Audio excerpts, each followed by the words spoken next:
여러분 반갑습니다. 안녕하세요. 반갑습니다. 안녕하세요. 반갑습니다. 오늘이 벌써 5번째 강의인가요? 네, 맞습니다. 8번 중에 이제 3번밖에 안 남았습니다. 5, 6, 7, 8. 네, 오늘까지 이제 4번 강의가 있네요. 아마 그 본래 계획했던 대로 다 하진 못할 것 같고요. 또 제가 시간이 되면 그냥 뭐 쭉 이어서 가도 되고, 아니면 또 다른 그 커리큘럼을 짜서 이렇게 만들어 보도록 하겠습니다. 가능하면 얼굴들을 처음과 끝 부분은 얼굴과 얼굴을 좀 보여주시면 더 좋습니다. 그래서 그 비디오 얼굴 보면서 서로 인사도 나누고 이야기도 좀 나누고, 네, 그렇게 하시면 좋겠네요. 제가 지난번까지 참석하셨던 분들에 대한 명단이 있는데 오늘 또 새로 오신 분들이 몇 분 계시네요.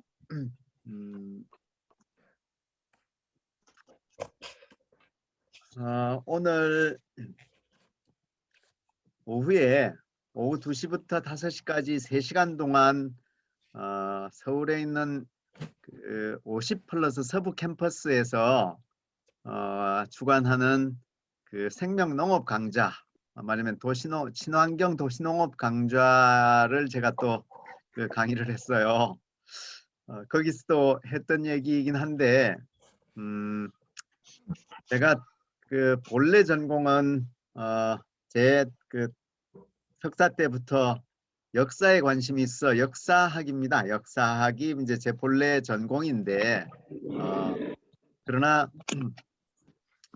요즘은 역사학보다는 제가 전혀 학사학위 내지는 대학에서조차 1년도 배워본 적이 없는 생명농업과 그 다음에 자연건강법에 대한 강의를 더 많이 해요. 이건 그 제가 제 필요에 의해서 제가 스스로 제 건강이 좋지 않다 보니까 제 건강을 돌보느라고 자연건강법을 공부하게 됐고, 또 그 혼자 하기보다는 더불어 함께 공부하자고 하는 사람들이 있어서 함께 하다 보니까 더 이제 또 그 더 정확하게 이해할 수 있는 길이 열리게 되기도 했고요. 그런데 이제 생명농업은 제 건강을 지키기 위해서 내가 먹는 밥상, 우리 가족의 밥상부터 건강하게 만들어내지 않으면 안 되겠다. 그런 생각이 들어서 농사를 시작했죠. 근데 농사 시작하기 전에 제가 딱 건강한 식탁을 만들어내기 위해서는 어떤 독도 들어가 있지 않는 농사를 짓자, 이걸 딱 마음에 정해버렸어요. 그래서 이제 그런 쪽 공부를 좀 하게 됐죠. 그러다 보니까 말하자면 제가 이런 그 농사와 자연건강법을 이렇게 일치시킬 수 있었던 중요한 책 중에 하나가, 지금도 시중에서 아마 흔책 정도로 이렇게 구입할 수도 있을 것 같은데, 책 한 권 소개해드리면 복합오염이라고 하는 책입니다. 복합오염. 오염됐는데, 이 세상이 오염됐는데 복합적으로 오염됐다는 거예요. 한 가지가 아니라. 그래서 복합오염이라는 책을 읽으면서 와, 정말 제게 굉장히 큰 그 변화를 준 책이기도 한데, 이렇게 농업을 통해서도 그렇고 공업을 통해서도 그렇고 사람들이 세상을 망쳐가는구나, 망하게 만들어 가는구나 하는 게 뼈저리게 느껴졌고요. 그리고는 나는 내 건강을 위해서라도 절대로 농약이나 제초제를 치지 않는 그런 농사를 해보리라, 이런 이제 결심을 하게 됐죠. 그래서 이제 그거는 농사의 구체적인 방법이 나오는 건 아닌데, 아예 농약 제초제 안 하는 농사를 한다, 이런 기본 원칙을 가지고 그때부터 이제 그 텃밭 농사를 시작을 했는데, 농사 방법과 관련해서 제가 영향을 가장 많이 받은 책은 생명의 농업, 후쿠오카 마사노부 선생님의 생명의 농업이라는 책이었어요. 그런데 그 생명의 농업 책에 보면 그 책이 사무농법이라고 잘 알려져 있어요. 사무농법. 네 가지를 해서는 안 된다. 비료 쳐서 안 돼. 농약 쳐서 안 돼. 제초제 쳐서 안 돼. 그리고 땅을 갈아서도 안 돼. 이렇게 안 돼, 안 돼를 네 번씩이나 막 강하게 외치는 분이에요. 그런데 참 감동을 받긴 받았는데 질문이 하나 생기는 거예요. 그렇다면 어떻게 하란 말이야? 뭐 하라는 건데? 하지 말라는 얘기는 있지만 어떻게 해야 되는 건데? 그것에 대한 질문이 생기는데 이것에 대한 답변이 없는 거예요. 그 책에는. 그래서 농사를 제가 오랫도록 지으면서 항상 그 질문에 대한 답을 달기 위해서 제 질문에 대한 답을 달기 위해서 농사를 열심히 짓고 강의도 하고 연구도 했습니다. 그랬는데 드디어 그 답을 찾은 게 한 10여 년 전이었어요. 10여 년 전이었는데 제가 그 10여 년 전에는 인도와 또 아프리카의 등지에서 계속 그런 강의를 하러 다니기만 했을 뿐, 그 농민들을 지도하기만 했을 뿐, 제가 직접 말하면 책을 쓸 수 있는 시간이 없더라고요. 그래서 메모 수준으로 계속 들고 다녔죠.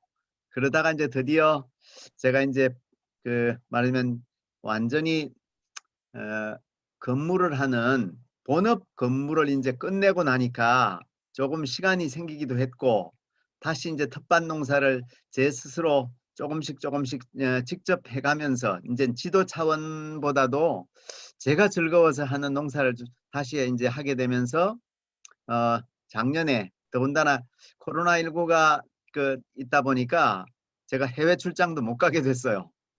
1년에 한 3번, 4번은 기본적으로 해외 출장을 다녀왔거든요. 한 달, 보름짜리, 한 달짜리 이런 정도를. 그런데 못 가게 되니까 그 시간을 뭐 어떻게 쓰겠어요? 그동안 미뤄놨던 책을 쓰기 시작했죠. 그래서 작년 3월에 벌써 책을 끝냈어요. 쓰는 거는. 근데 출판사 찾기가 그렇게 쉽진 않네요. 제 돈 들이고 하는 게 아니라 출판사가 돈 들여서 팔도록 하고 나는 인쇄 받는 쪽으로 이렇게 교습을 하니까 쉽지 않았어요. 그랬는데 첫 번째 출판사하고 얘기가 되다가 잘 안 됐는데 한 6개월 가버린 거죠. 그것 때문에. 그래서 두 번째 출판사를 찾아가지고 겨우겨우 이제 몇 개월간 작업을 해서 책이 드디어 나왔습니다. 그래서 이렇게 제 손에 지금 들려 있는데요. 오늘 이 얘기도 좀 해달라고 그러셔서 같이 드립니다. 그러니까 자연동화. 축하드립니다. 네? 축하드립니다, 선생님. 네, 고맙습니다. 그러니까 제가 우리 카톡방에 이미 올렸죠. 아마 이미 멤버인 분들은 보셨을 거예요. 그래서 거기에 보면 이 차례라든지 뭐 다 내용이 웬만한 내용이 담겨져 있습니다. 그래서 이걸 소개하는 이유는 건강법, 자연건강법과 농사가 이게 딴 얘기가 아니잖아요. 자기 식탁을 건강하게 만드는 것은 곧 농산물이란 말이에요. 농산물. 그러니까 동물성을 포함해서까지도 농어산물인 거죠. 농어임산물 이건데 그러니까 농사를 지어야만 농업을 해야만 건강한 식탁을 차릴 수 있고 지난주까지 우리가 음식길 이야기를 했는데 음식길 얘기만 했지 그 길을 통과하는 음식에 대한 얘기는 별도로 못했잖아요. 그건 음식은 또 하나의 또 다른 차원이거든요. 이번에는 사실은 우리 몸을 이해하는 몸을 알면 건강이 보인다. 이게 본래 우리 제목이잖아요. 그래서 몸을 이해하는 데 집중하다 보니까 음식 자체만의 이야기를 잘 못했어요. 근데 음식 이야기를 하려고 하면 그 음식의 재료가 되는 농사 이야기도 또 들어가야 사실은 제대로 된 얘기가 되는 거거든요. 그래서 사실 저희 집 같은 데서는 제가 이제 귀농을 하고 나니까 너무 행복해요. 왜? 전부 요새는 요즘 봄에 사람들은 눈여겨보지 않지만 저희 밭에 온 밭가에 밭 두둑에 잔뜩 나 있는 게 뭐겠어요? 이게 다 봄나물이에요. 봄나물. 보물들이에요. 어? 내가 일부러 씨 뿌리고 막 모종 심고 키운 것들은 그렇게 튼튼하게 생명력이 강하지 않은데 하나도 씨 뿌려본 적도 없는데 이것들이 어디에 숨어 있다가 이 새봄이 돼서 막 솟구쳐 올라와 주는지 어마어마해요. 그 생명력이라는 게. 그래서 그런 것들이 사실은 굉장히 좋은 보약이거든요. 그래서 그것도 제초제 맞지 않는 바든덕에서 뽑아야 제대로 된 그 봄나물이 되지 않겠어요? 그리고 요새 나오는 또 봄나물 야들야들한 것들은 대체로 어디서 나오나요? 하우스에서 또 나오죠. 그러니까 야생이 가진 힘을 이게 감당하기 어려워요. 그러니까 제가 또 책 한 권 얼른 소개해 볼게요. 제 책은 생명농업이라고 이름을 붙였지만 기적의 사과라고 하는 책이 있어요. 기적의 사과. 그 기적의 사과에 보면 일본에서 사과 농사를 하다가 완전히 망친 사람이에요. 9년 동안 자기 조상이 물려준 사과밭을 관행농법으로 하던 비료 농약 치던 사과밭을 다 그러니까 안 하고 자기 나름의 생명농업으로 이제 시작한 거예요. 그랬더니 9년 동안 사과를 거의 한 알도 제대로 얻지 못할 정도로 8년 동안은 한 알도 못 얻을 정도로 사과나무가 거의 죽어가고 있었어요. 그런데 8년 동안이나 정성을 들였더니 조금씩 회복되기 시작해서 이제 9년 차, 10년 차에는 이제 제대로 된 사과를 정말 맛있는 본래 그 사과가 가지고 있던 자연성이 회복돼서는 이제 사과를 열기 시작하는 거예요. 그러니까 어떻게 됐을까요? 이 사과가 너무 맛있는 거예요. 따놔도 썩지도 않아. 일반적으로 농약 제초제 치는 것들은요. 그 생명력이 없기 때문에 별로예요. 근데 그 책에 보면 이런 얘기가 나옵니다. 다 과학적 데이터를 가지고 그러니까 실험을 가지고 증거 자료로 내놓고 있는데 그 집 사과 하나를 하고 10년 동안 이제 생명 농업으로 키워서 겨우 이제 사과를 얻기 시작한 이후에 그 집 사과 하나를 하고 다른 관행농법 사과하고 비교해 놓은 게 있어요. 영양 가치로 크기 말고 영양 가치로 비교를 했는데 보면 1대 몇일까요? 몇 개를 먹어야 적어도 이 집 사과 하나를 먹는 거하고 영양이 같아질까요? 1대 10. 1대 10. 네, 아주 후하게 주셨네요. 근데 놀라지 마세요. 1대 40이에요. 1대 40. 그러니까 우리가 지금 과일의 모양을 먹고는 있지만 진짜 그 과일이 가지고 있는 본래적 생명력은 별로 없어요. 제가 지금 대추밭을 관리를 이제 올해부터 작년까지는 딴 사람이 했지만 대추밭을 이제 300평, 350평을 경작을 하는데 이 대추나무가 이전에는 전지를 하지 않아도 자기 자연성, 말하면 토종의 그 생명력 때문에 전지를 하지 않아도 대추나무가 알아서 잘 커요. 자연에 적응해서.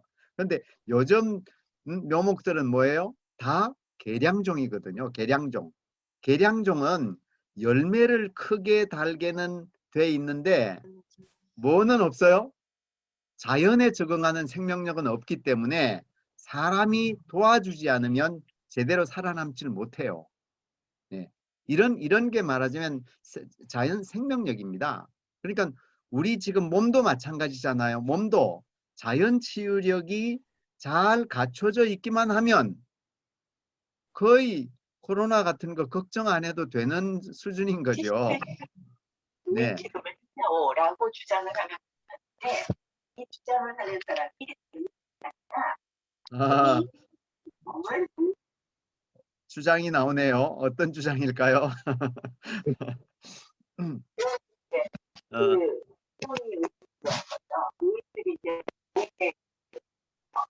자, 허진숙님 아마 스피커를 꺼주시는 게 좋을 것 같습니다. 스피커 꺼달래. 네, 허진숙님 꺼달래. 스피커를 잡음이 들어오고 있습니다. 70이 다 넘었어요. 네. 네. 그래서 말하면 자연 치유력, 자연 생명력을 갖추고 있으면 그것 자체로서 이 땅을 살아가는데 크게 염려하지 않아도 되는 게 이게 자연 치유력에 대한 내용인 거죠. 그래서 그 다음에 또 제가 이제 강좌를 열 경우에 자연 치유력 강좌도 계속 이것도 한 10강좌를 제가 할 수 있습니다. 8주짜리 10강좌가 준비되어 있고요. 생명농업도 한 8주짜리가 10강좌쯤 이렇게 준비되어 있기 때문에 제가 두 분야에서는 무궁무진하게 이렇게 강의를 개설할 수 있습니다. 그래서 하준명 선생님하고 이렇게 다음 강좌에 대한 얘기도 이제 살짝 지금 얘기를 하고 있는 중이긴 한데요. 좀 더 자세한 내용은 생명농업과 관련해서는 다음에 또 소개를 드리기로 하고 오늘 다시 이제 그 자연치유 이야기로 들어오도록 하겠습니다. 오늘 새로 오신 분들이 또 한 4분 정도가 계시기 때문에 복습을 10분간에 걸쳐서 복습을 또 할 수밖에 없습니다. 왜냐하면 이게 처음 들어도 들을 수 있는 내용이긴 한데 그래도 기본 우리 약속일 수도 있고 또 한편으로는 큰 프레임 이게 하드웨어일 수 있는 그러니까 그런 것에 대해서 기본적으로 이해하고 나면 이 강의가 쉬운데 그게 안 되면 조금 어려울 수도 있기 때문입니다. 제가 쉽게 하려고 노력은 하더라도 기본 프레임을 아는 게 좋으니까 자 따라와 보세요. 자, 사람을 의학적으로 3종류로 딱 나눠라. 이렇게 되면 어떻게 나눈다고요? 복습 스피커 열고 복습하셔도 괜찮습니다. 3종류로 나누라고 하면 건강한 사람, 네, 건강한 사람, 병든 사람, 병든 사람, 허약한 네, 사람. 네, 허약한 사람. 네, 이렇게 3종류로 나눌 수 있어야 합니다. 네. 누구나 정말 아무런 병도 없고 뭐 이렇게 아픔도 없고 허약하지도 않아서 참 건강하다고 생각할 수 있어요. 그런데 딱 어떤 질환이 들어오게 되면 병에 걸리게 되면 이게 병자가 되는 거죠. 병자가 되는 거죠. 그러면 병에 걸린 사람을 상담할 때 달리 해야 하고 또 그 건강한 사람을 상담할 때 달리 해야 하고 또 한편 뭐라고요? 허약한 사람은 병이 없어요. 몸에 병은 없어. 근데 건강하지도 않아. 이런 사람들은 영양실조일 수 있는 가능성이 높죠. 뭔가 몸에 좋은 기운이 빠져버렸어요. 좋은 기운이 빠져버린 사람들은 허약한 사람들이에요. 그러니까 이 3종류의 사람으로 구별할 수 있다. 근데 이걸 말이에요. 사람에게만 적용하는 것이 아니라 어디에도 적용할 수 있다고요? 자연. 네? 자연. 네. 자연도 물론 그렇고 우리 지금 의학이기 때문에 그 자연건강법이기 때문에 건강 속으로 들어와서 얘기하더라도 또 다른 데 적용을 그렇게 할 수 있다는 거예요. 그게 어디냐면 우리가 장부라고 말하는 것들의 적용이 1차적으로 돼야 합니다. 그래서 지난주에 또 말씀드렸는데 장은 뭐라고요? 장은 뭐고 부는 뭐라고요? 우리 뱃속에 있는 뭔가 일을 담당하고 있는 알맹이들, 배알들, 우리말로는 배알이잖아요. 배알들을 장부라고 부르는데 장은 뭐다? 무언가 네? 다른 물질이 들어가서 네. 음식물이 들어가서 네. 내지는 물질이 들어가서 오장 육부를 네, 오장육부를 장부라고 해요. 그런데 뭘 장이라고 하고 뭘 부라고 한다고? 그러니까 장은 움직이지 뭐 움직이지 않아도 생명에는 지장이 없고 네. 부는 움직이지 않으면 생명의 지장이 있는 거? 아, 이거 모범생이 정답을 안 내놓으면 곤란한데. 자, 그러니까 지금 정확하게 다시 한번 정리해 볼게요. 서양 의학에서는 장부라는 단어가 없어요. 뭐가 있다고 그랬죠? 장기라는 장기. 단어만 있어요. 장기. 그래서 장기 이식 이런 용어가 있죠. 그런데 우리 동양 의학에서는 장기라는 단어가 없고 장부가 있어요. 장부가. 어느 쪽이 더 과학적이라고요? 장부. 네, 장부로 나눌 줄 아는 쪽이 훨씬 더 과학적이에요. 보세요. 장은요. 장은 평생토록 일해야만 하는, 평생토록 쉬지 않고 태어나서부터 죽을 때까지 일해야만 하는 것들이 장이고요. 그 다음에 부는 자기에게 일감이 주어졌을 때만 일하고 일감이 주어지지 않으면 놀아야 되는 게 부예요. 그러니까 장을 여성으로 봅니다. 그 양성어로 구별을 할 때 부가 남성에 해당돼요. 부는 사실상 그걸 떼어내도 살 수 있는 경우가 많아요. 위절제 수술 한 사람들 다 살아요. 100% 절제해도 살아요. 담낭 쓸개 싹 없애도 살잖아요. 네. 그러나 간 교체할 수는 있지만 없애버리면 죽어요. 허파, 네, 쉬지 않고 일해야 되는 숨을 감당하는 허파, 일부 절제는 가능하지만 완전히 없어지면 이건 생명이 안 돼요. 심장 멎어버리면 끝나는 거잖아요. 곧 이렇게 가는 거죠. 자, 이런 식으로 평생토록 일해야 하는 것들이 장이고, 쉬며 자기에게 일감이 주어졌을 때만 일하는 것이 부예요. 이걸 구별한다는 건 굉장히 중요하거든요. 근데 이 장부들 가운데 지난주에 밥통 이야기를 했잖아요. 위도 세 종류가 있다고 했는데 어떻게 나눌 수 있다고요? 건강한 위. 건강한 위, 네, 병든 위. 병든 위, 네, 허약한 위. 허약한 위, 네, 이렇게 세 종류로 나누어서 볼 줄 알아야 제대로, 예, 그 우리의 건강을 본다고 했습니다. 예, 그러니까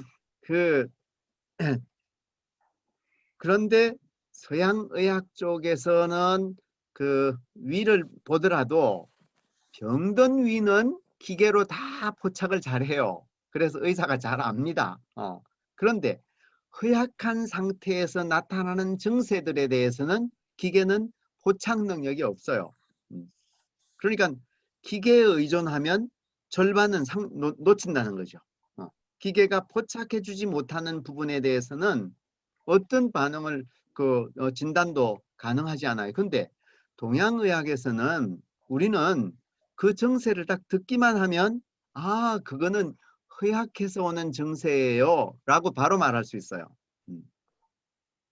그러니까 상호 연관 체계와 또 어떤 증세 이런 것들을 가지고 이 세 가지를 딱 건강한 상태다 아니면 허약한 상태다 병든 상태다를 구별해내게 되면 답이 나오잖아요. 답이. 네. 그래서 진단이 되면 그 다음에는 처방이 나올 수 있는 거기 때문에 이게 건강에는 굉장히 중요한 거다라는 얘기를 했고요.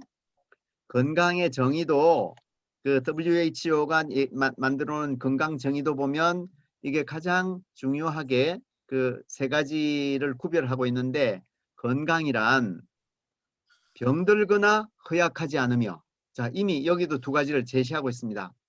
그리고 신체적으로, 정신적으로, 사회적으로, 영적으로 안녕한 상태가 건강이라고 봤습니다. 그러니까 굉장히 건강에 대한 정의가 WHO가 정확하게 정의를 내리고 있어요. 이게 동양의학적 분류 방식을 채택한 겁니다. 그러니까 그 건강 이제 얘기됐고요. 치유의 방법도 보면 뭔가를 병든 사람을 치유한다고 했을 때, 허약한 사람을 치유한다고 했을 때 두 가지 치유 방법이 있다고 했습니다. 하나는 뭐라고요? 그 현상을 완화시키는, 현상을 해결하는 치유 방법. 뭐요? 현상 치유예요. 그 다음에는 이런 현상을 오게 하는 근본 원인을 찾아내서 하는 근본 치유로 이렇게 둘로 구별할 수 있다는 거예요. 네. 네. 이미 다 얘기됐던 거긴 하지만 다시 한번 정리합니다. 그 다음에 또 하나 제가 중요하게 이야기한 것이 뭐냐면, 원인을 찾아낼 때 우리는 박배발 원리를 따른다는 거예요. 박배발 원리. 박배발 원리. 예, 박이 어디라고요? 이게 머리입니다. 머리. 맞박. 이맛박만 얘기하는 게 아니고 머리를 박. 네. 머리의 아픔은, 머리에 나타나는 아픔이라고 하는 현상은 주로 원인이 어디에 있다? 배. 배에 있다. 네, 배에 있다. 네, 장부에 있다. 제가 머리 아픔 가지고 얘기를 했죠. 앞머리가 아프면 어디 탈이라고요? 앞머리에 그 원인이 있는 게 아니고 주로 밥통탈이라고 했습니다. 뒷머리가 아프면 어디 탈이라고요? 이거는 오줌보 탈이거나 심장 고혈압이 있는 심장탈이라고 했습니다. 말하면 이런 식으로 원인을 머리에서 나타나지만, 박에서 나타나지만 원인은 오히려 배에서 원래 원인이 있던 거다라고 보는 것이 이게 동양의학의 방법이라는 거예요. 그리고 배에서 나타나는 어떤 이상 증세는 또 어디에 원인이 있다고요? 원인을 어디서 찾는다? 습관. 손발에서 찾는다. 박배발 원칙이에요. 네, 박배발. 그래서 손발에서 찾는다. 손에 뭐가 잘못됐다? 이런 얘기라기보다는 손발이라는 뜻은 이건 생활 습관이라는 거예요. 그러니까 손과 발을 이용해서 대부분의 생활 습관이 이루어지게 됩니다. 네, 그래서 생활 습관으로부터 대부분의 질병은 온다예요. 네. 그러니까 생활 습관을 고치지 않으면서 뭔가 문제가 생긴 그 부분 한번 살짝 도려낸다고 치유가 되지는 않는다. 네. 완전 치유가 되지는 않는다는 거죠. 네. 이게 지금까지 사실은 했던 기본 시스템이고요. 그 위에서 저희가 우리 몸을 제대로 과학적으로 이해하는데 그 5가지 길이 있다고 제가 이제 제시를 해봤습니다. 5가지 길. 네. 작은 소록길 정도가 아니고 굉장히 큰 5가지 길이 있는데 그 길들이 뭐다? 네. 지난주까지 했던 게 음식길. 이제 오늘 하게 될 것이 물길이에요. 물길. 물이 가고 있는 길이 있어요. 그 다음에 또 뭐죠? 네. 피가 다니고 있는 길. 신경이 다니는 길. 숨이 다니는 길.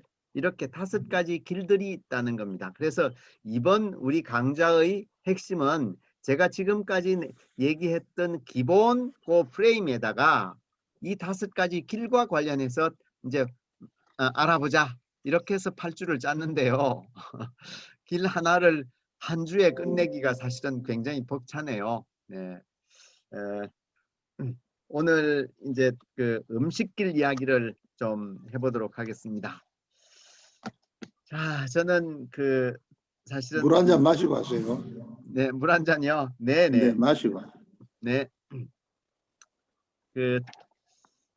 오늘은 지난주에는 PPT를 제가 공유 영상으로 이렇게 띄웠는데 오늘은 그냥 한글 파일을 띄울까 생각 중입니다. 물길과 관련된 얘기를 한번 여러분들이 받아 적기가 벅찰 수도 있어서 그걸 도와드리는 의미로 그냥 한글 파일 하나 이렇게 올려드릴 테니까요. 좀 이렇게 같이 따라가면서 얘기를 좀 전개하도록 하겠습니다. 자, 화면 공유 들어갑니다.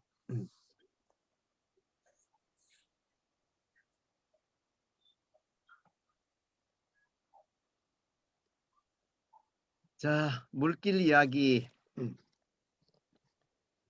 자, 화면 보이나요? 네, 네. 네, 좀 더 키울까요? 아니면 됐습니다. 저희들이 알아서 키우면 됩니다. 네네네.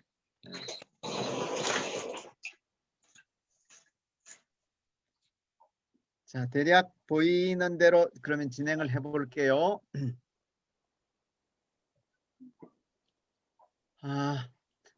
물길은 우리 몸에서 어디서부터 어디까지일까요?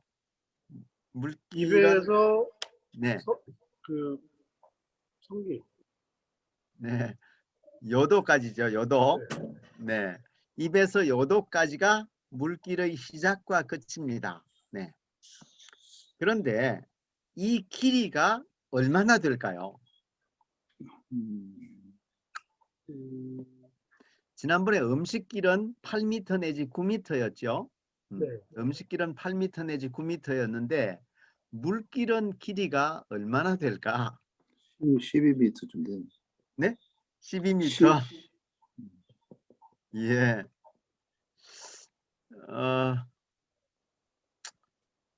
우리의 길들이 상당히 길이 이렇게 긴 꼬불꼬불하죠. 편이긴 한데, 네, 구불구불하고 정말 이렇게 긴 편이긴 한데, 물이 다니고 있는 길을 다 따지면 사실은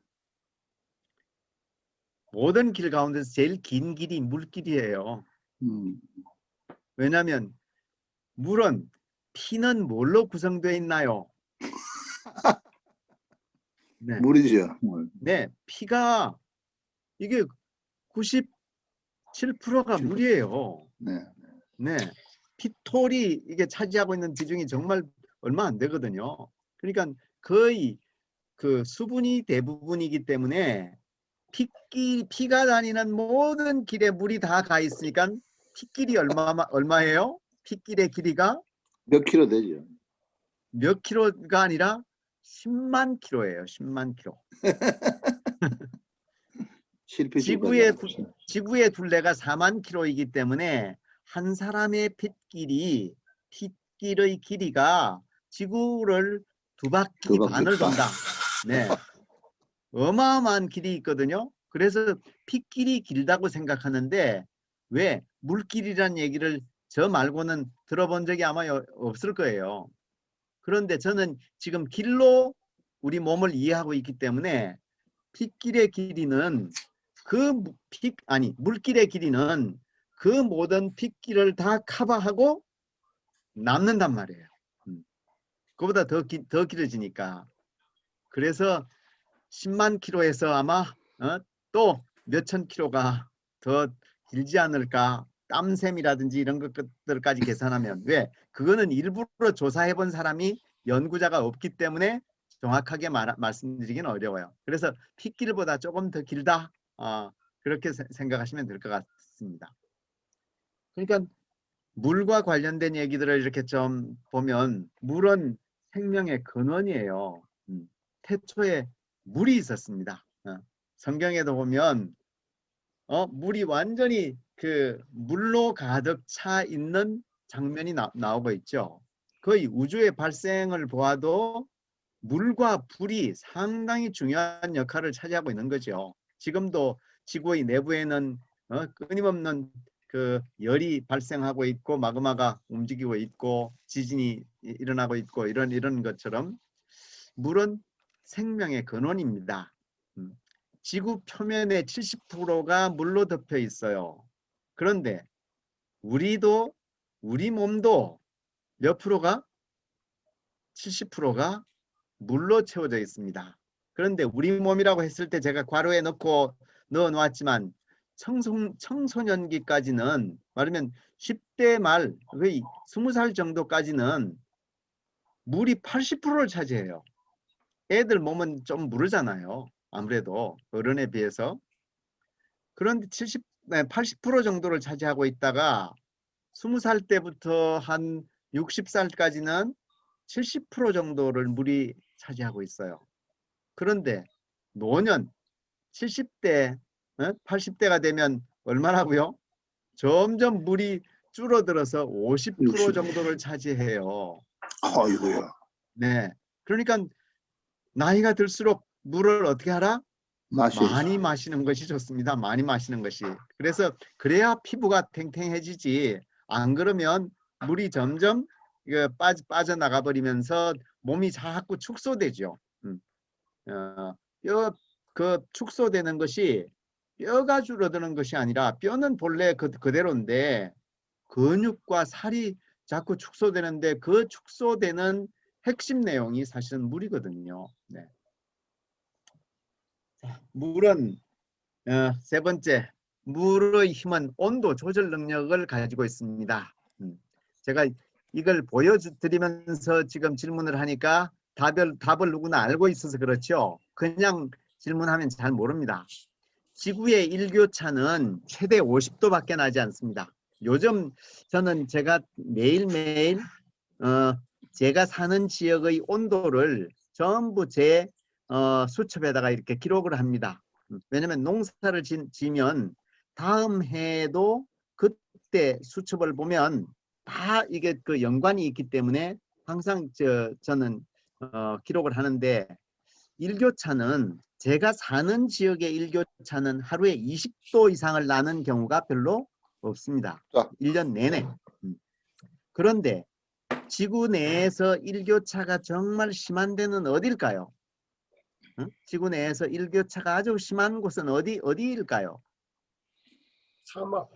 사막. 네, 그렇습니다. 사막입니다. 사막에는 거의 50도 정도, 최대 50도 정도까지 하루 사이에 일교차가 발생을 합니다. 그런데 달 표면은 말이죠. 낮에는 영상 200도예요. 햇볕을 받는 곳은. 그런데 밤이 되면 영하 200도예요. 제가 이것도 좀 줄여서 잡았습니다. 영상 250도에서 영하 250도까지 500도 차이가 날 수도 있습니다. 그 기록에는 그렇게 나옵니다. 조사를 해보면. 그 이유가 뭘까요?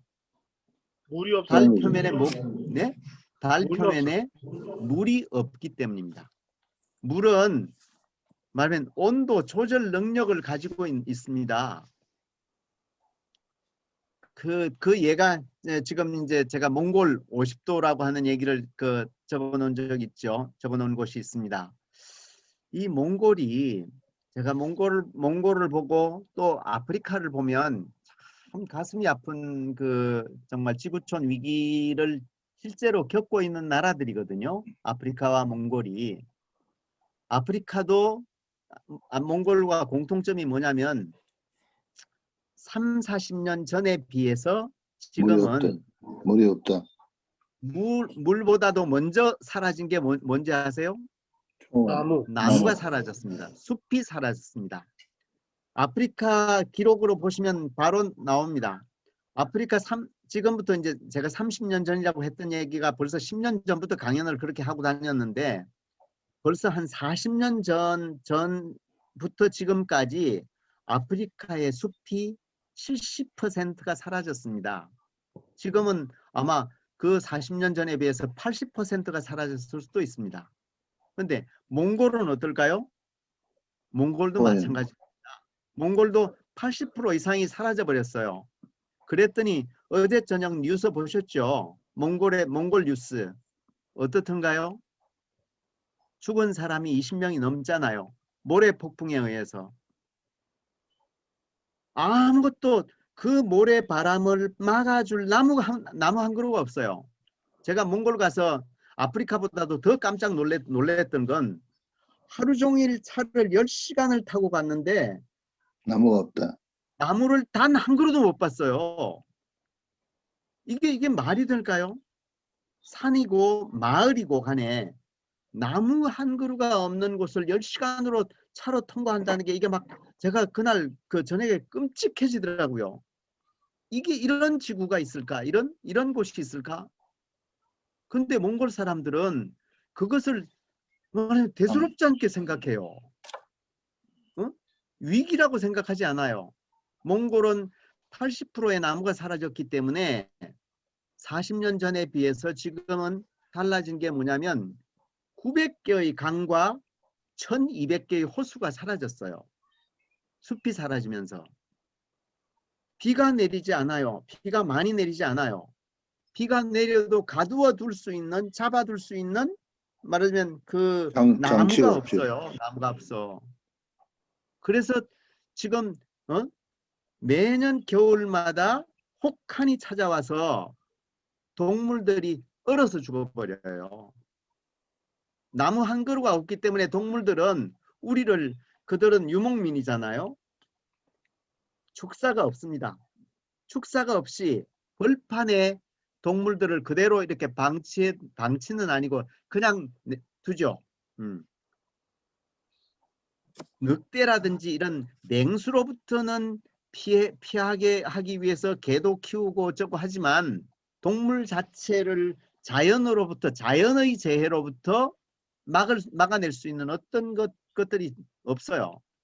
그래서 겨울만 되면 혹한으로 인해서 며칠씩 계속되는 40도, 50도, 영하 40도, 50도 정도가 되면 동물들이 거의 몰살을 당합니다. 몇백만 마리씩 몰살당합니다. 그런데 어제는 모래 폭풍에 의해서 사람도 죽고 동물들도 죽고 떼죽음을 당했어요. 통계가 아마 나올 겁니다. 저는 통계는 아직 보지는 못했어요. 어제만 하더라도 죽은 사람이 20명이 넘고 실종자가 12명인가 되고 뭐 이렇게 되더라고요. 인구는 다 해봤자 얼마예요? 인구는 300만입니다. 300만. 290만이라고 나왔는데요. 나라의 크기는 150만 평방킬로니까 우리 10만 평방킬로에 비해서 15배나 크지만 그러나 40년 전에는 4분의 3, 75%가 사람이 살만한 곳이었는데 지금은 75%는 사막으로 변하고 남은 것이 4분의 1밖에 없어요. 근데 그것도 그들이 300만이 살아가기에는 넉넉한 땅이라고 생각하는데 어림도 없습니다. 그거 이제 앞으로 10년 후면 가속화돼서 진짜로 10분의 1 남을 수도 있을 거예요. 10분의 1, 15분의 1로 축소될 가능성이 높습니다. 그래서 물을 아끼려고 생각하지 않으면, 물을 지키지 않으면 지금 몽골은 멸망할 가능성이 높아요. 그런데 우리도 말하면 우리 몸 안의 물을 소중하게 생각하는 것이 좋다. 그런 정도로 이렇게 넘어가 보겠습니다. 물길의 역할. 물은 우리 몸에서 어떤 역할을 하고 있는가? 체온 조절을 해요. 네. 물이 있어야 제대로 체온 조절이 되고요. 혈압, 핏길의 압력도 유지될 수 있어요. 물에 의해서. 그리고 물을 마심으로 해서 상당히 우리의 음식길에 쌓여있던 노폐물이라든지 또 그 혈관에 쌓여있던 노폐물 또 혹은 피부에 쌓여있던 노폐물들이 물로 인해서 정화가 되고 제거가 될 가능성이 높습니다. 그리고 네 번째로는 노화 방지. 그래서 아까도 말씀드렸지만 노년이 되면 점점 수분이 부족해질 수 있기 때문에 물을 적당한 시간에 많이 마셔주는 것이 좋다. 그게 이제 노화를 방지하는 길이기도 하고요. 또 다섯 번째는 면역 물질을 운반하고 분비하는 역할을 하고 또 세포 간 정보 전달, 세포와 세포 간의 정보를 전달하기도 하고 피부의 탄력을 유지하고 변비를 예방하기도 하고 산소와 영양분을 운반해 주기도 합니다. 자, 산소와 영양분을 운반해 주는 것은 피가 한다고 하지만 그 피의 물이죠. 많은 부분이 물이기 때문에 물도 함께 담당하고 있는 거죠. 그리고 소화 흡수를 돕기도 하고요. 자, 이렇게 물의 역할, 물길의 역할은 굉장히 중요하죠. 네. 자, 우리 몸 안 수분의 양 평균은 전체 평균은 70%인데 뇌는 75%가 물이고요. 심장은 86%가 물이고 혈액은 94%, 아까 제가 97%라고 했는데 이거 수정합니다. 혈액은 94%가 물이고 근육으로 보이는 것도 75%는 이것도 물이라는 거예요. 그러니까 물을 많이 마시지 않으면 근육이 탄력을 잃게 되는 거죠. 뼈 속에는 수분이 없을 것 같은데 그 뼈 속에도 20%는 수분으로 채워져 있다. 네. 그러니 예, 물을 정말 잘 마시는 것이 필요하죠. 자, 우리 몸이 하루에 필요로 하고 내보내는 물의 양이 도대체 얼마나 될까? 우리 몸이 필요로 하고 내보내는 물의 양. 네. 물 많이 마셔요. 5리터 좀. 5리터 정도 될까요? 근데 그 필요로 하는 물의 양은 사실은 제법 많은데 실제로 외부로부터 들여보내는 물의 양은 거의 2리터 정도인 겁니다. 2리터. 하루에 2리터 이상을 바깥으로부터 물을 넣지 않죠. 물론 더 많이 마시는 사람은 3리터까지 마시겠지만 대체로는 물로서 1.5리터 정도를 마시고 음식물로 0.5리터, 음식물 속에 들어있는 그 수분이 0.5리터, 500cc 정도 되고, 그러니까 한 2리터 정도의 물을 먹습니다. 그런데 이제 보세요. 우리가 먹는 물은 2리터 정도지만, 마시는 물은 2리터 정도지만 하루에 분비되는 침의 양이 침의 양이 1.5리터 정도가 됩니다. 그러니까 몸 안에서 나오는 물이 얼마나 되는지 보세요. 위액이 또 한 3리터 정도가 됩니다. 위산이. 이건 지난 시간에 했죠. 쓸개즙이 쓸개물이 또 1리터 정도가 되고 하루의 총량입니다. 그 다음에 이자물이 췌장에서 나오는 이자물이 1.5리터 정도가 됩니다. 그래서 거의 총 7리터 정도가 되는 거죠. 7리터. 그러니까 몸 안에서 나오는 것이 7리터. 그 다음에 밖에서 넣는 것이 2리터. 하루에 물이 9리터 정도는 있어야 9리터 정도는 있어야 이게 우리 몸을 지탱해낼 수 있다는 거예요. 굉장하잖아요. 네. 그런데 이제 대변 소변으로 1.5리터 정도가 나와요. 우리가 마시는 물들은 대체로 그 밖으로 소변. 나온다고 넣는 만큼 나온다고 생각하시면 됩니다. 저는 요즘 제 오줌을 한 방울도 안 버리려고 애를 씁니다. 그래서 제가 페트병에다가 오줌을 다 받습니다. 그 조준을 잘 해야 되겠죠. 근데 그러다 보니까 치매가 안 걸릴 것 같아요. 그런데 이 오줌을 제가 받는 이유는 두 가지 이유가 있습니다. 하나는 첫째는 제가 오줌을 누워보기 때문에 그 양을 이제는 정확하게 압니다. 가장 적게 누울 때는 200cc, 200cc. 가장 많이 한꺼번에 가장 많이 누울 때는 700cc 정도가 됩니다.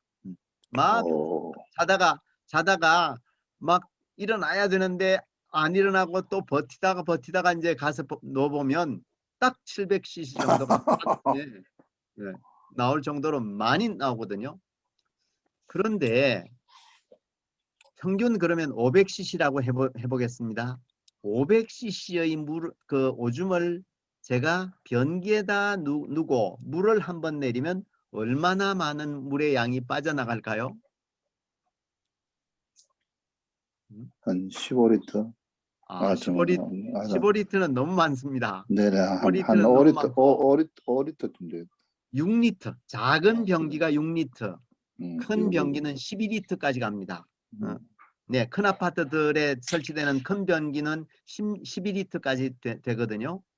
그러면 6리터라고 하더라도 어마어마한 물이에요. 제가 가난한 나라들, 아프리카, 인도 이런 데서 오래 살아봤기 때문에 물이 세상에 얼마나 소중한지 압니다. 우리처럼 깨끗한 물은 변기에 들어있는 물일지라도 정말 저 아프리카 사람들이 마시는 물보다 더 깨끗해요. 그런데 자, 이렇게 물을 제 오줌을 버리기 위해서 노폐물로 처리하기 위해서 6리터 정도의 물을 버리면 이게 되겠습니까? 안 되죠. 네, 지구를 망치는 길입니다. 그래서 저는 제가 서울에 있을 때도 제가 텃밭을 경작하면서 다 집에서 오줌을 받아가지고 주말에 텃밭에 갈 때면 그 오줌을 들고 다녔습니다. 잘하신다. 물론 차가 있으니까 그러긴 했지만요. 차가 없더라도 요즘도 제가 그저께 일요일 날 오후에 서울 갔다가 월요일 날 내려왔는데 저는 출타를 할 때도 제 옷가방 속에 페트병 한두 개씩을 들고 다닙니다. 네, 거짓물도 아까우니까.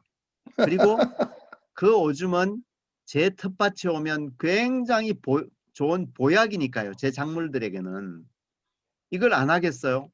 이런 두 가지 이유 때문에 정말 제 대소변을 굉장히 소중하게 생각합니다. 앞으로는 아멘.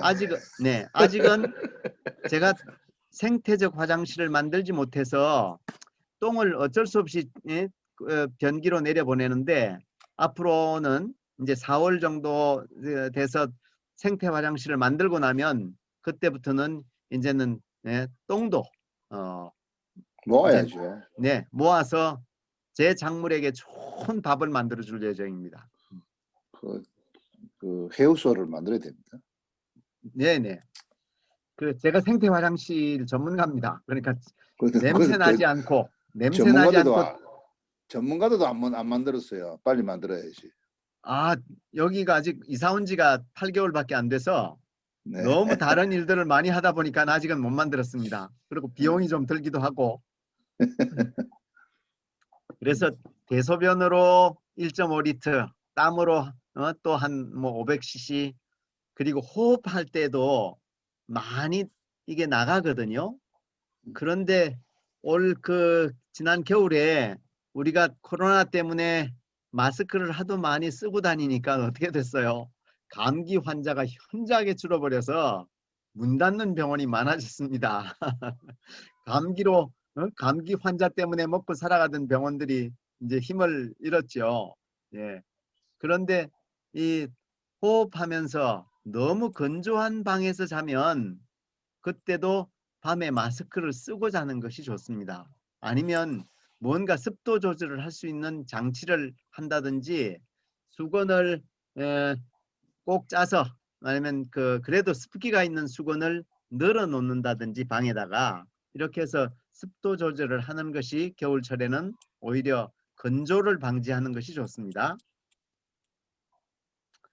자, 5번째로 넘어갑니다. 물이 너무 부족하면 어떻게 될까? 괴혈병에 걸리기도 하고 괴혈병이 뭐죠? 폐혈병, 괴혈병 이런 것들은 피가 썩는다는 뜻입니다. 피가 썩어요. 물이 부족하면.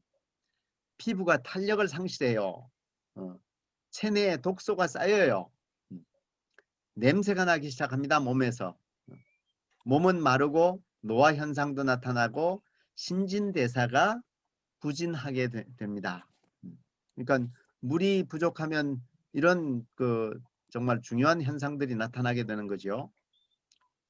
다음 수분이 부족할 때 나타나는 현상 1% 내지 2%가 부족하면 갈증이 나타나고요. 갈증 현상이 오고 우리 몸에서 5%의 수분이 부족해지게 되면 혼수 상태가 되고 10% 정도가 다시 수분이 부족하게 되면 심근경색이나 심장마비가 일어나요. 그러니까 심근경색이나 심장마비를 줄이기 위해서라도 사실은 물을 자주 적당한 시간에 많이 마셔주는 것이 좋습니다. 자, 20% 이상 우리 몸에서 수분이 부족할 때는 생명이 위독해집니다. 피를 몇 리터만 쏟게 되면 3분의 1이라고 하죠. 3분의 1. 우리 몸의 피의 총량이 얼마인지 아세요? 우리 몸의 피의 총량.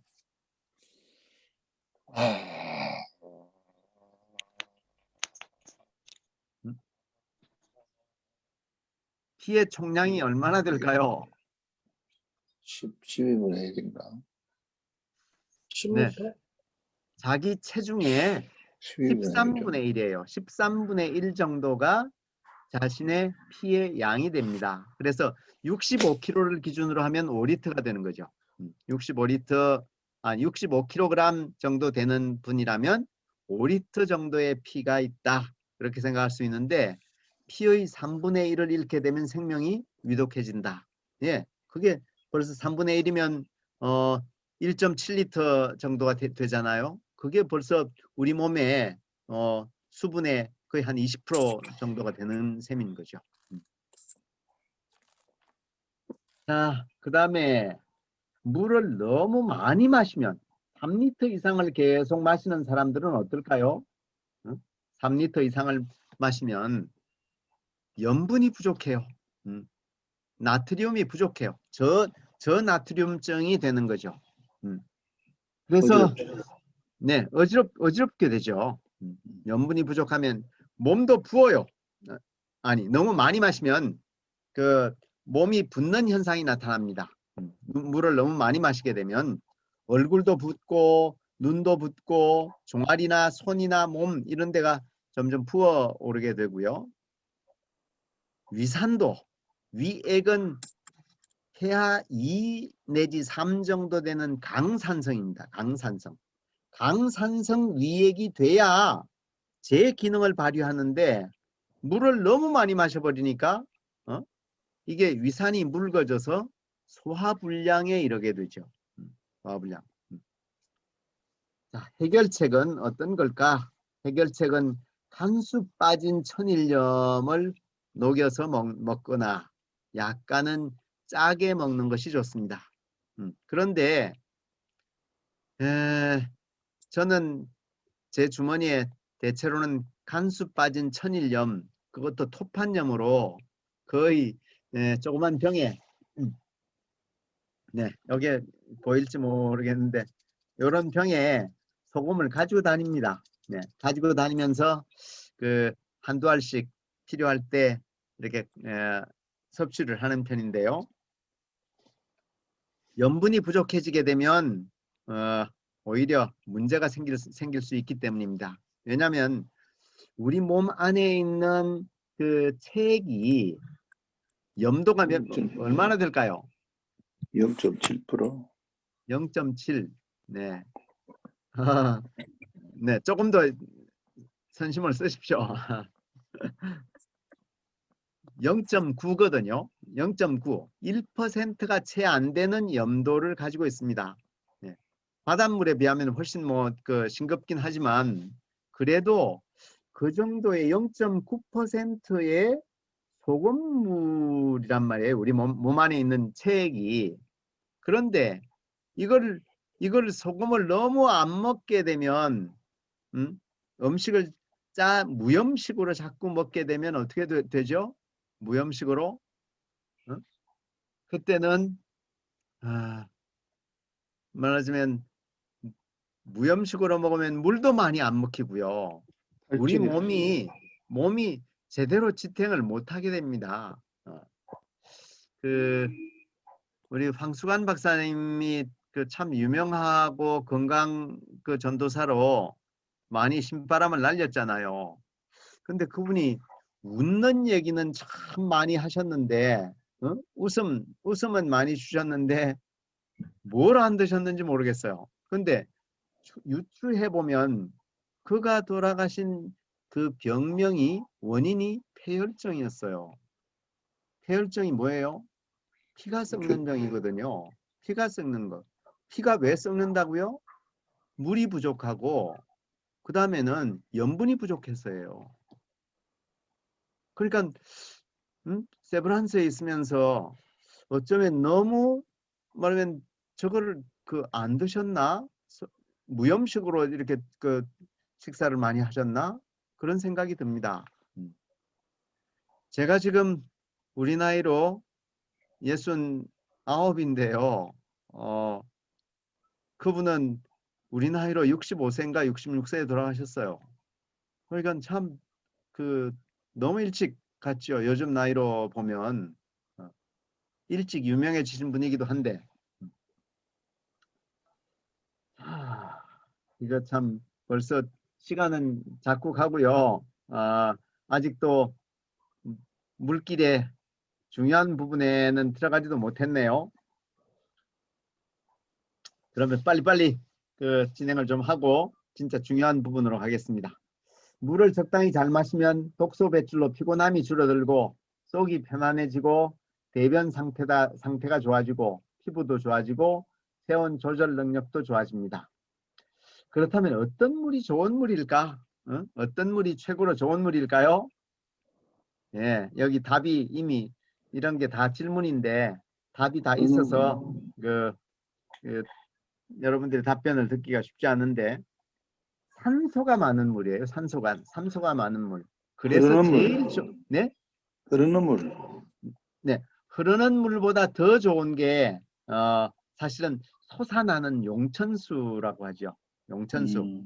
네, 땅 속에서 솟아나면서 대기 중에 있는 산소랑 막 이렇게 섞이는 그 물이 정말 좋은 물인데 뭐 흐르는 물도 모래 정화가 되고 하면서 정말 산소가 많이 녹아들죠. 그래서 한국의 물은 정말 좋은 물이라고 할 수 있습니다. 제가 세계 곳곳을 이렇게 많이 다녀보고 또 가서 살아본 사람이어서 인도 석회질 물이 너무 많습니다. 이빨이 많이 상할 수 있고요. 아프리카 물, 유럽 물. 네, 유럽 물도 석회질이 엄청 많습니다. 알프스산에서 녹아내리는 눈물이 거의 허옇게 우윳빛 정도로 되는 막 그 석회질입니다. 네. 그래서 그들은 물을 오래전부터 사 먹었던 이유가 바로 이제 그런 것 때문이죠. 자연수를 먹을 수 없는 환경, 이걸 처리하지 않으면 못 먹는 식인데 우리는 처리하지 않고도 저희는 지금 지하수 마시는데 얼마나 좋은 물인지 모릅니다. 물이 맛있습니다. 자, 좋은 물을 잘 마시는 게 물길을 건사하는 가장 좋은 길이다. 매일 1.5 내지 2리터 정도를 마시면 좋겠다.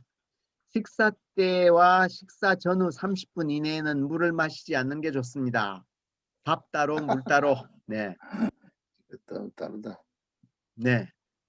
그래서 이제 제가 7시부터 7시 반 정도에 물을 마셨기 때문에 이제 지금은 제가 물을 마셔야 될 시간이지만 아까 우리 강의를 시작할 때쯤에는 물이 별로 안 마셔도 되는 땡기지 않는 시간이었습니다. 이제 지금은 정말 이제 말도 많이 하고 그러니까 맛있어요. 이제 물이 좀 이렇게 땡기는 시간이네요. 마시기를 허락합니다. 네, 고맙습니다. 아침에 일어난 후에 물을 마시는 것. 그러면 밤새 생겨난 음식길 안에 있는 가스. 밤새 아침에 일어나 보면 웬만한 분들도 속에서 생겨난 독가스나 이상물질 때문에 입안이 텁텁해져요. 그죠? 그리고 네, 혀에는 허옇게 백태가 끼고요. 그 백태가 뭐겠어요? 백태가 노폐물입니다. 입안에 냄새 나는 게 뭐겠어요? 이게 독가스입니다. 자기 몸에서 밤 사이에 발생한 가스거든요. 그런데 이런 것들을 아침에 공복에 일어나서 가능하면 미지근한 물 내지는 약간 따뜻한 물을 한 잔, 큰 컵에 한 잔 그냥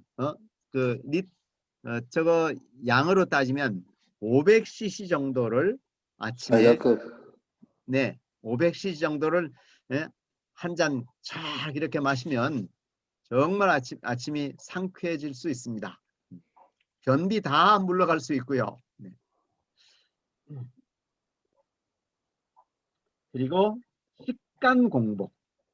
식사 후 2시간 정도 지난 후에 많은 물을 마시면 됩니다. 그래서 또 아침 식사 전에 공복에 500cc, 그 다음에 아침과 점심 사이에 500cc, 점심과 저녁 사이에 500cc, 또 저녁 이후에 자기 전에 500cc. 그럼 이렇게 되면 벌써 2리터가 되는 거죠. 2리터. 네, 2리터 정도의 물을 그렇게 대략 나누어서 마시게 되면 정말 물은 충분할 수 있습니다. 근데 물도 가능하면 밥처럼 씹어서 마시면 좋겠다. 네. 굴컥굴컥 마시는 것도 때로는 필요하고요. 그러나 정말 영양분으로 물을 마시려고 하면 밥처럼 이걸 그 맛을 봐가면서 그리고 씹는다는 느낌이 들 정도로 혀로 굴리기도 하고 네, 이렇게 드시면 좋겠습니다. 자, 물과 관련된 잘못된 인식이나 혹은 습관, 찬물이 좋다고 찬물 자꾸 마시면 어떻게 될까요? 배탈 나죠. 네, 배탈도 나지만 암의 원인이 됩니다. 암의 원인. 네, 물론 잘 훈련된 분들은 냉수를 계속 마셔도 뭐 큰 문제 없어요. 근데 그러긴 하지만 우리 몸이 차져버리게 되면 밖에서 안으로 우리 몸 안으로 찬 기운을 들여보낸 것은 별로 좋은 효과가 없습니다. 네, 따뜻한 기운이 들어가는 것이 좋습니다. 너무 뜨거워도 안 되지만 따뜻한 물도 말하자면 세 종류로 나누는 거죠. 찬물, 네, 따뜻한 물, 그리고 뜨거운 물. 네, 이 가운데서 따뜻한 물 정도가 좋은 거지. 네, 너무 찬 물이나 너무 뜨거운 물은 그렇게 좋은 게 못 됩니다. 그리고 정수기 물이 좋다고 생각하는데 정수기는 어쩌면 미네랄조차도 다 걸러버리는, 그래서 순수 물로만 이렇게 남게 되는 경우가 많아요. 그래서 정수기를 너무 맹신하지 않으면 좋겠다. 그리고 정수기 통과한 물이 많은 미네랄과 산소를 함유하면 좋겠는데 그렇지 못하기 때문에 너무 의존하지 않았으면 좋겠다 하는 거고요. 너무 싱겁게 먹는 일 아까 이미 말씀드렸고요. 페트병에 든 물 너무 좋아하지 마십시오. 페트병 대체로 어디에 둘까요? 페트병 물병을 거의 햇볕에 노출되죠. 네, 마트에 가보면 지하에 있는 마트나 대형 마트 이런 데를 제외하면 거의 조그만 가게에서는 바깥에 그냥 햇볕에 다 노출시켜 버립니다. 그러니까 페트병과 햇볕이 플라스틱과 햇볕이 결합해서는 환경 호르몬을 만들어내고 있는 거죠. 그리고 그 다음에 아이스크림과 팥빙수 너무 좋아하지 마십시오. 1년에 뭐 몇 번 먹는 것 정도는 말리지 않겠습니다. 그런데 아이스크림 이야기가 있죠. 아이스크림 중에 제일 유명한 아이스크림이 뭐죠? 베스킨라빈스 31. 네, 베스킨라빈스인데 본젤라또. 베스킨라빈스의 창업자의 아들내미가 누군지 아세요? 네, 베스킨라빈스의 창업자 아들내미 이름을 저도 잘 모르지만 찾아보면 바로 나옵니다. 그 사람은 자기 아버지 회사를 물려받지 않고 환경운동가가 된 사람입니다. 그 아이스크림이 승승장구하고 많이 팔려나가지만 세계를 망치는 지름길이라고 그는 아주 아버지의 사업을 부정적으로 평가했습니다. 그러니 물려받을 이유가 없는 거죠. 그래서 그는 환경운동가가 됐는데 가장 많은 말하면 몸에 이상질환을 가져올 수 있는 가장 주범 가운데 하나가 아이스크림이라고 판단하고 있습니다. 육식과 아이스크림. 예, 육식과 아이스크림. 그래서 아이스크림 너무 좋아하는 것도 안 좋고요. 그 다음에 커피와 술. 커피와 술. 수분을 소비합니다. 네, 단차도 마찬가지입니다. 설탕이 들어가 있는, 당분이 들어가 있는 차를 마시고 나면 수분을 마셨는데 목이 또 말라요. 갈증이 와요. 느낀 적 있나요?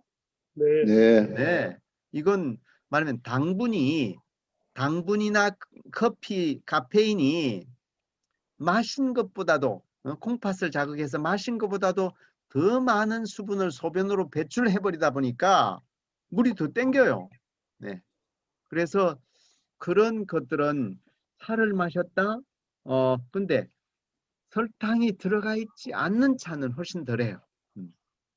설탕이 들어가 있지 않는 차는 훨씬 덜한데 설탕까지도 함께 당분이 함께 들어가 있는 차나 커피는 훨씬 더 많은 수분을 또 필요로 합니다.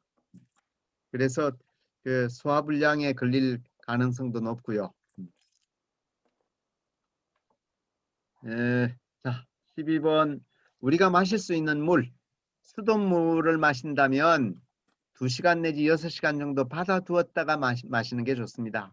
찌꺼기는 무거운 찌꺼기는 가라앉고 소독약품은 좀 날아가게. 그래서 마시면 뭐 그 페트병에 들어있는 물 마시는 거나 크게 다를 바 없다. 그렇게 생각할 수도 있다는 거죠. 가능하면 그 가장 좋은 물은 용천수이기 때문에 그 어디 가서 물통으로 들고 와서 그 집에 이제 가지고 와서 이제 마시는 게 제일 좋다. 네, 그런 뜻이긴 한데요. 그러지 못할 경우에 수돗물을 마셔야 한다면 바로 마시는 것은 조금 권장할 만한 일이 아니고요. 그러나 좀 가라앉히고 좀 진정되고 난 이후에 마시게 되면 조금 나을 수 있다는 겁니다. 그리고 이제 그 우리가 마시는 수돗물의 그 관들이 또 노후화되면 거기에서도 약간의 독성이 또 나올 수 있기 때문에 끓인 후 차로 타서 마시기, 네, 오히려 물만 마시는 것보다는 물은 끓여버리게 되면 대체로 물속에 들어있는 많은 성분들이 퇴색될 수 있는데 여기에 오히려 차를 우려내서 마신다든지 다양한 영양물질을 추가해서 마시게 되면 오히려 도움이 될 수도 있다.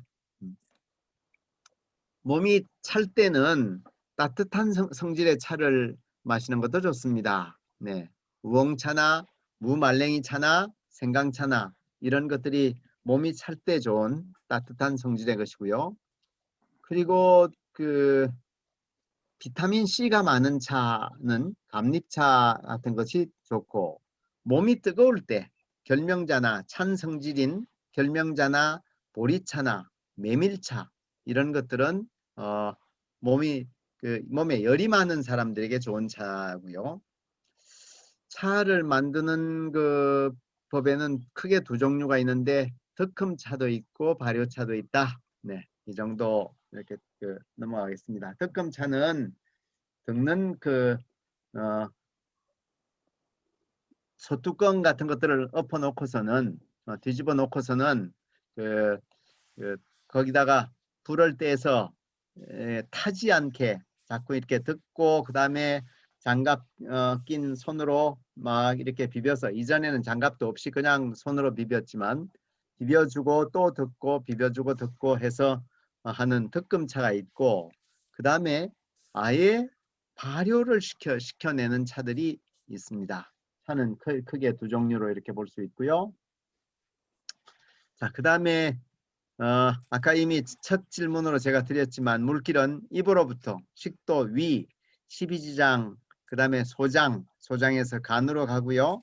그 다음에 심장으로 가서 혈관을 통해서 온 몸을 돌아서 신장으로 갑니다.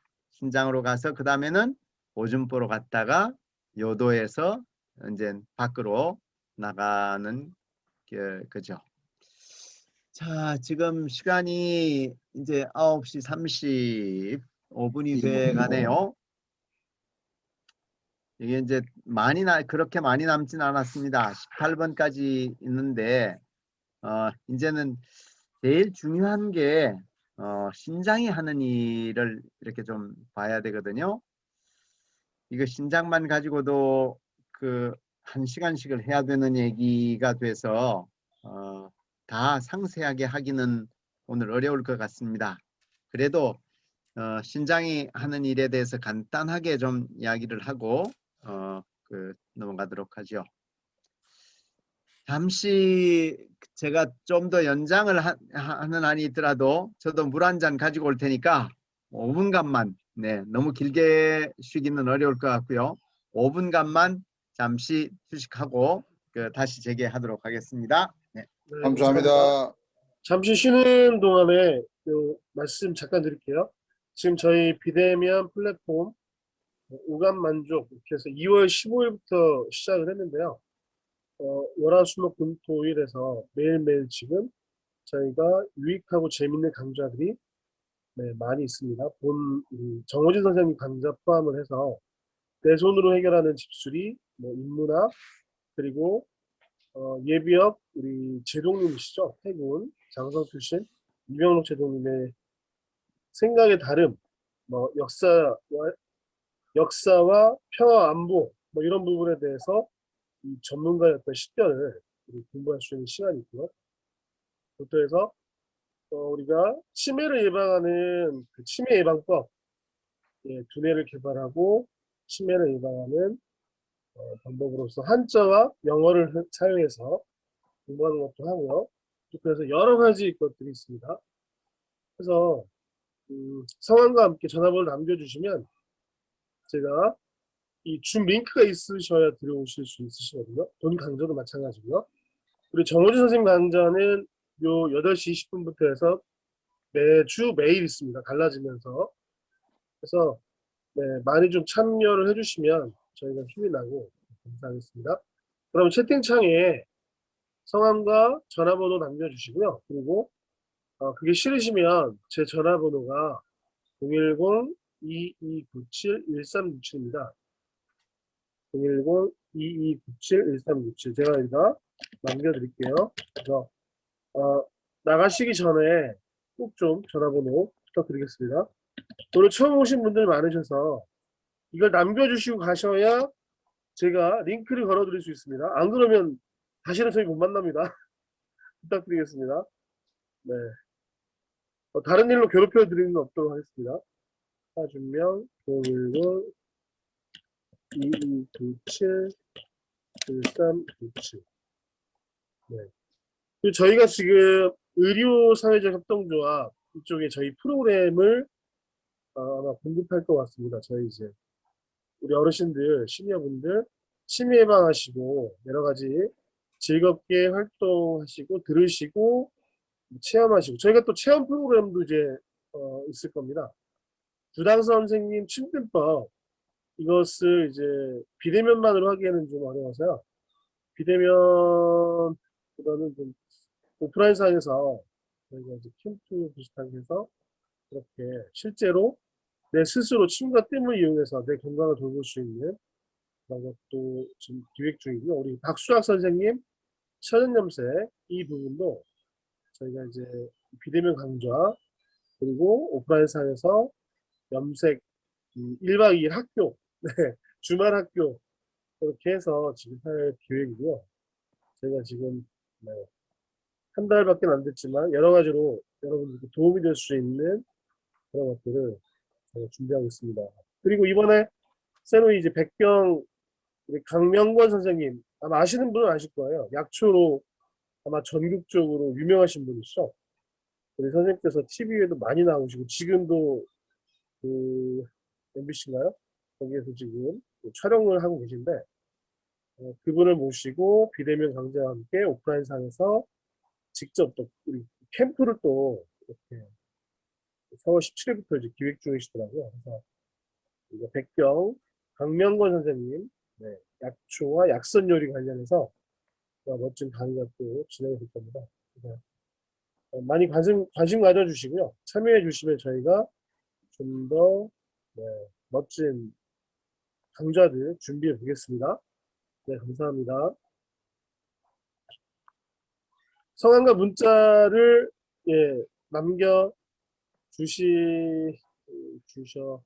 주시면 저희가 연락드리겠습니다. 네. 컴퓨터에 소리가 나지 않을 경우 어떻게 좋지 않아요? 아, 이거 지금 컴퓨터에 선생님 이거 다 내리시고요. 이거 화면을 다 내리세요. 내리셔가지고 다 내리시면은 이 한일자 모양으로 이렇게 내리는 거 있지 않습니까? 다 내리십시오. 지금 공유되고 있는 것도 다 내리시면은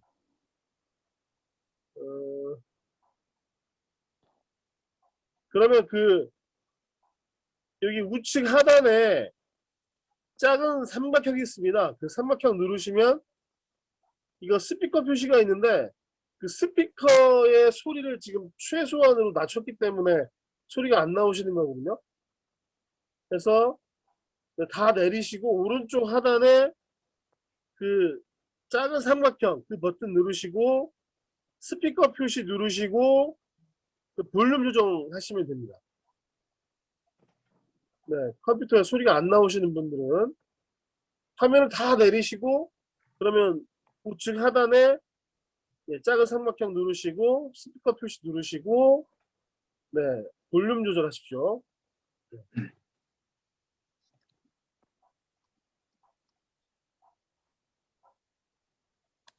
그래서 뭐 또 궁금하신 분이 계실 거예요. 그러면 이게 공짜냐? 저희가 공짜로 이제 하려고 했는데 이 문제가 뭐냐면 이게 아무것도 이제 걸어놓지 않으시니까 저희 강좌를 너무 이렇게 소홀하게 생각하셔서 꾸준하게 참여를 못 하시더라고요. 강좌 준비하시는 분들도 아니 뭐 무료니까 그런 어떤 상호간의 책임이 확보가 안 되어서 저희가 상호간의 책임을 확보하기 위해서 한 달에 그러니까 한 강좌를 들으시던 15개 전체 강좌를 다 들으시던 그냥 무조건 한 달에 10,000원입니다. 지금은 또 이제 3월 말까지는 또 이제 다른 분 지인분이 뭐 10,000원 내셨으면 나머지 3분은 또 공짜로 이렇게 홍보 기간이기 때문에 뭐 네, 부담 갖지 마시고 들어오셔서 한번 확인해 보시고요. 네, 지인분들한테 소개를 좀 해주시고 유익한 시간 가지시면 감사하겠습니다. 네, 벌써 5분 고맙습니다. 지나셨나요? 감사합니다. 그러죠. 자신이 얘기할 때는 시간 가는 줄 잘 모릅니다. 네, 맞습니다, 선생님. 이야, 벌써 5분이 갔어요? 와, 5분도 더 지났어요. 죄송합니다. 어,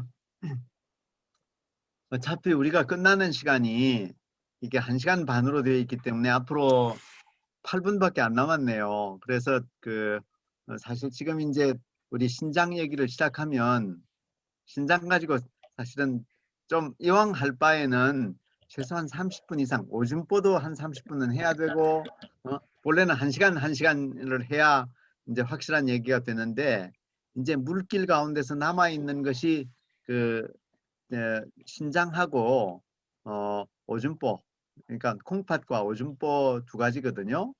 그래서 이것도 물길도 한 줄을 더 해야 되겠다 싶습니다.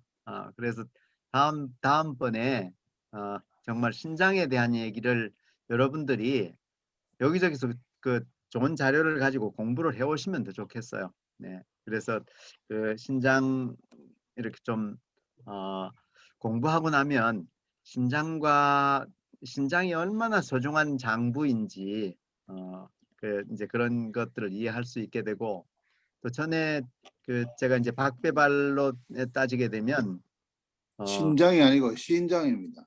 네, 신장. 네, 신장. 신장. 예, 네, 신장이 아니고 신장. 신장. 네네.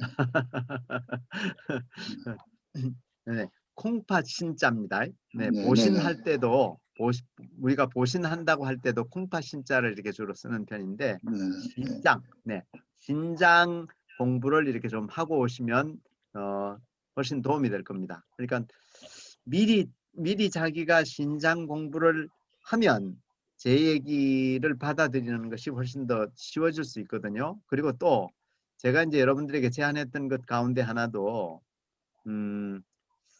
여러분들이 저보다 막 신장 같은 것들을 공부를 더 많이 하셔서 저를 좀 가르쳐 주시면 조금 저도 이런 기회에 좀 배울 수 있는 기회가 되면 좋겠다. 그런 말씀 드렸었죠. 그래서 그 함께 성장해가는 그런 기회가 됐으면 좋겠습니다. 그래서 오늘은 물길 전체에 대한 큰 골격 얘기만 했을 뿐 그 물길의 상당히 중요한 부분을 차지하고 있는 신장과 오줌보에 대한 얘기를 이렇게 아직 못한 상태이기 때문에 그건 다음 주에 드리기로 하고 지금까지 한 내용을 가지고 질의응답 간단하게 하고 마치겠습니다. 어떤 사람들은, 어떤 학자는 밥을 먹기 전에 네, 물을 먼저 한 컵을 마시는 것이 좋다. 뭐 그런 이야기를 하시는 분도 있고, 네.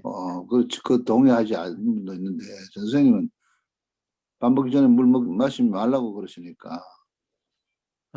네. 식사 전에 한 컵씩 마시는 것은 별로 좋은 일이 아니고요. 그러나 그 말 뜻 속에는 이런 걸 적용시키면 될 것 같습니다. 우리 이전에 우리 조상님들 이렇게 보면 식사 때는 꼭 물이 많은 한 사발이 아니고 물 작은 컵에 한 컵을 딱 갖다 놓고서 보시기 같은 데다 갖다 놓고서 뭐 했나요? 우선 숟갈로 물을 한두 번 떠먹었습니다. 이건 필요해요. 말하자면 우리 몸이 음식이 들어갑니다라는 신호를 미리 보내기도 하고 유연제를 먼저 음식을 받아들일 수 있는 준비 작업으로서 유연제를 먼저 마신 거죠. 그래서 많은 물이 아니라 약간의 물은 먼저 넣어주는 것이 좋습니다. 그리고 이미 생겨나 있던 가스 같은 경우도 살짝 이렇게 비켜주거든요. 물이 들어가면서 싹 이렇게 밖으로 입 밖으로 쑥 빠져나올 수 있는 가능성이 있기 때문에 닭들이 물을 마시는 것 보신 적 있죠? 숙여서 마셔서는 고개를 쳐들어 버리죠. 이렇게 쳐들게 되면 그때 이렇게 쭉 아래로 내려가면서 가스가 빠져나오는 그런 길을 열어주게 됩니다. 그리고 이제 마지막에 또 작은 보시기에 들어있던 물을 어떻게 하나요? 식사를 다 하고 나면 입을 헹구어서 그 물을 마저 마셨습니다. 그러니까 그런데 우리는 잘못된 습관은 한 컵의 물을 먹기 전에도 마시고 밥을 먹고 난 뒤에도 마시고 이건 바람직하지 않죠. 그러니까 적당히 입가심을 할 물 정도, 그 다음에 미리 준비될 수 있는 물 정도, 이 정도를 마시는 것을 나쁘다고 하지 않는데 적어도 컵이라고 표현했을 때 한 컵의 물, 제가 지금 한 컵을 가지고 왔는데요. 이게 컵이 큽니다. 400cc 정도 됩니다. 네, 컵이 400cc 커요. 정도 되는 물을 이걸 한 잔을 다 마시는 것은 별로 좋지 안 좋다. 않다, 그런 뜻입니다. 네, 그러니까 네. 전혀 물을 마시지 말라는 말은 아니고 우리 조상님들이 정말 지혜롭게 하시던 그 방법을 쓰시는 게 좋습니다. 네. 예, 물 마실 때 네. 먼저 아주 펄펄 끓는 뜨거운 물을 반 컵 넣고 그 다음에 아주 찬물을 반 컵을 두 번째 넣어서 미지근하게 먹는 것이 십전대보탕 정도의 효과가 있다. 거기에 대해서는 어떻게 생각하세요? 그건 동의합니다. 십전대보탕만큼은 안 될지라도 상당히 좋은 효과가 있으니까, 그래서 완전히 찬물도 별로 좋지 않고 너무 뜨거운 물도 좋지 않고, 그래서 따뜻한 물이 좋다고 아까 말씀드렸는데, 따뜻한 물을 만드는 방법이 처음부터 열을 가해서 적절히 이렇게 미지근해진 물보다는 오히려 정말 뜨끈뜨끈한 따뜻한 물과 찬물이 정말 들어가서 분자의 활동이 완전히 새로워지는 이런 변화를 갖는 물이 더 좋을 수 있습니다. 네, 인정합니다. 네. 또 한 가지 더 적절한 염도가 내 몸 안에 있는지를 네. 어떻게 알 수 있죠? 침에 들어가 침. 우리 책을 다 이렇게 염도 조사를 하면 침이라든지 오줌이라든지 이런 것들이 다 그 나오거든요. 산성도 이렇게 그 체크할 수 있고 그러는데 그 염분이 부족하게 되면 말하면 그 우리 몸에 포도당이 뭡니까? 링거 맞는 것도 포도당 주사도 있지만 대체로는 소금물이잖아요. 6%. 네. 네.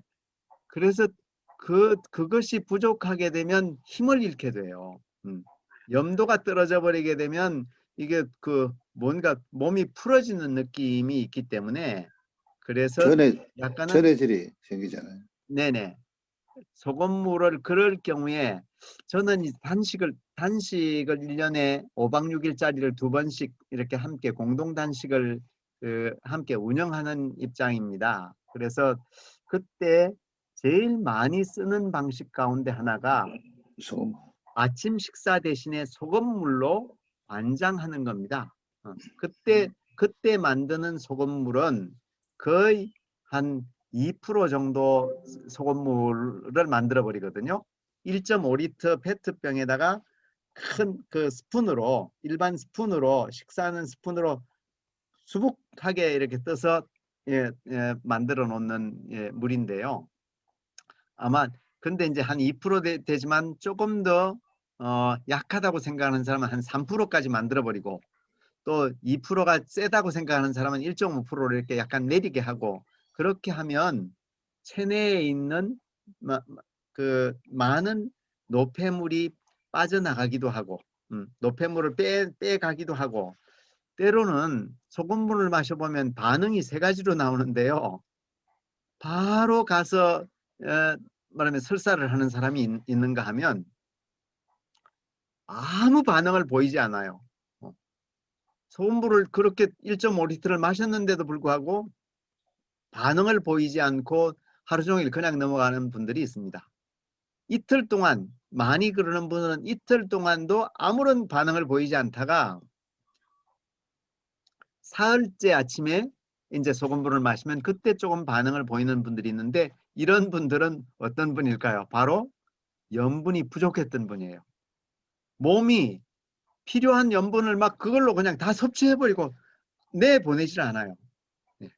이제 그럴 때 비로소 말하면 말하면 염분을 측정하지 않더라도 소금물 1.5리터를 만들어서 2%짜리 소금물을 1.5리터를 만들어서 마셔보면 자기가 확인할 수 있습니다. 그 소변요법, 네, 그 소변을 그 동정요법으로 흔들어서 마시는 방법이나 네, 또 앞에 그 첫 소변을 좀 보내고 중간 소변을 반컵 정도 마시는 것이 일본 학자들 중에는 굉장히 좋다는 네, 네, 왜냐하면 우리 몸에 정보가 다 들어있기 때문에 네, 또 정반대로 그 쓰레기 같은 걸 왜 마시냐 이런 입장을 얘기하는 분도 있는데 네, 저는 이제 한 몇 달 동안 오래전에 마셔본 적이 있는데 그걸 평생 수십 년 마신 어느 목회자가 네, 감기 한 번 안 했다. 네, 그런 얘기 어떻게 생각하세요? 네. 이건 이제 여료법이라고 하죠. 여료법에 해당되는 얘기인데요. 이것도 물과 관련된 것이니까 다음 이제 오줌보 이야기를 하면서 사실은 조금 나올 수 있는 얘기인데 미리 질문이 들어왔으니까 그냥 답변을 드리겠습니다. 여료법은 정말 맹신할 정도로 알고 신봉하는 사람들이 있고요. 아주 일반 서양의학 같은 데서는 정말 잘못됐다고 부정적으로 평가하기도 하고 그러죠. 그런데 저는 여료법을 한 4개월 정도 실천해 본 사람입니다. 그래서 대략 그 느낌이나 효능을 이렇게 알고 있는 편인데 효과를 볼 수 있습니다. 네. 그래서 단지 그것이 이제 습관화되어 있지 않다 보니까 딱 어떤 치유의 목적이 있는 분이라면 해도 좋습니다. 가장 잘 듣는 쪽이 어느 쪽이냐면 당뇨병입니다. 당뇨 같은 경우는 오줌 속에 당이 빠져나가는 거잖아요. 당 오줌, 당이 들어있는 오줌을 계속 누는 사람이라면 몸에 체내에 당이 부족해요. 그러니까 어떡하죠? 자꾸 설탕 그냥 아니 사탕 자꾸 먹어야 되잖아요. 당이 떨어졌어 하면서 이렇게 눕는데 그런 분이라면 자기 오줌 받아서 마시는 것이 훨씬 더 좋습니다. 거기는 단순히 당만이 있는 것이 아니라 오줌 속에는 내 몸에 있는 이상을 치유할 수 있는 좋은 치유제가 그 속에 담겨져 있기 때문입니다. 네. 그 치유제가 밖으로 다 내보내버리고 끝나는데 이게 완전히 그 효능이 떨어진 치유제가 나가는 게 아니고 아직도 효능이 있는 치유제들이 대부분 밖으로 나가는 편이거든요. 그런 점에서 한 예를 들어드린 거지만 정말 당뇨가 있는 분이라면 당뇨 약을 먹는 것보다도 그 자신의 오줌을 마시는 것이 훨씬 좋고, 당뇨 같은 경우는 저는 제가 공동단식에 오는 분들에게 약 가지고 온 것 있으면 다 그 자리에서 끊어버리라고 합니다. 그런데 숨겨놓고 먹던 사람도 단식 2, 3일 정도가 되면 그때 슬슬 고백해요. 먹었는데 먹을 필요가 없는 것 같다. 당이 다 떨어졌다. 이러면서 서서히 단식을 통해서 자연 치유가 일어나는 그런 모습을 저한테 이제 이렇게 전해 주거든요. 네. 그래서 그런 경우에는 아예 요요법 아니어도 치유할 수 있는 길이 있기 때문에 이제 해결이 되는데, 저도 말하자면 단식을 하지 못할 때는 오줌을 먹었다가 단식을 1년에 두 차례씩 5박 6일씩 단식을 꼬박꼬박 이렇게 하면서부터는 그런 게 사실 필요가 없어져 버린 느낌이었습니다. 네. 감사합니다. 수고하셨습니다. 네, 이제 감사합니다. 시간이 지났네요. 자, 오늘도 여러분 열심히 들어주셔서 고맙습니다. 아까 24명인가 5명 이렇게 들어오셨던 것 같은데요. 지금 이제 22분으로 줄어들었네요. 자, 잘 들어주셔서 감사드리고요. 다음 주에는 신장과 오줌보, 네, 신장과 방광을 할 테니까 미리 나름대로 이렇게 연구를 좀 해오시면 저 대신 발표를 해주셔도 괜찮습니다. 네, 고맙습니다. 감사합니다. 감사합니다. 감사합니다. 예, 나가시기 전에 연락처 꼭 남겨주시고요. 그리고 혹시 강좌를 개설해보고 싶으신 분도 연락처 남겨주십시오. 그래서 제가 연락을 드리겠습니다. 고맙습니다. 감사합니다, 선생님.